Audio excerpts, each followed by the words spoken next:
90 के दशक में संजय दत्त और माधुरी दीक्षित के अफेयर से हर कोई वाकिफ था। शादीशुदा संजय दत्त और कई फिल्मों में उनकी को एक्टर माधुरी के बीच की नजदीकियों ने बॉलीवुड में गॉसिप का ये मुद्दा दे दिया था।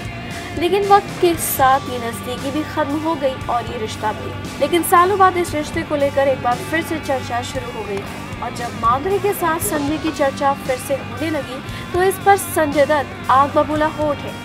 अगर आप सोच रहे हैं कि संजय का ये गुस्सा अपने ऊपर बनने वाली राजकुमार हिरानी की दत्त बायोपिक पर भड़का है तो आप गलत हैं। दरअसल संजू बाबा ने अपनी autobiography Sanjay Dutt the crazy untold story of Bollywood bad boy को लेकर ऐतराज जताया है और किताब के ऑथर और पब्लिशर के खिलाफ लीगल एक्शन लेने की बात भी कही है।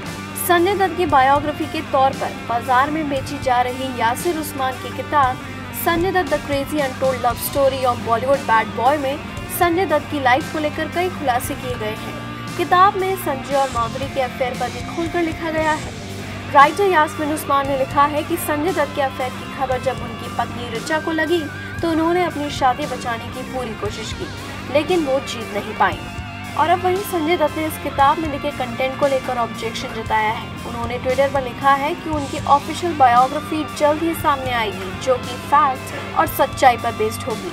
उन्होंने यासिर उस्मान और पब्लिकेशन के खिलाफ लीगल एक्शन लेने की बात कही है और उन्हें लीगल नोटिस भी भेजा है। वहीं संजय दत्त की ओर से भेजे गए लीगल नोटिस पर पब्लिशर ने कहा है कि किताब का कंटेंट पब्लिक डोमेन से मिली इंफॉर्मेशन पर बेस्ड है।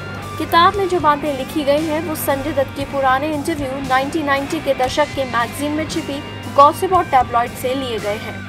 आपको बता दें कि खबरें थी कि जब राजकुमार हिरानी संजय दत्त की बायोपिक पर काम कर रहे थे तब माधुरी ने स्पेशली राजू से अपने और संजय के अफेयर के किस्से को इस बायोपिक से हटाने की रिक्वेस्ट की थी। और अब संजू के इस गुस्से के बाद यही लगता है कि ये दोनों नहीं चाहते कि बेवजह गड़े मुर्दों को उखाड़ा जाए। बॉलीवुड की लेटेस्ट गपशप न्यूज और स्कूप्स के लिए सब्सक्राइब आवर चैनल नाउ।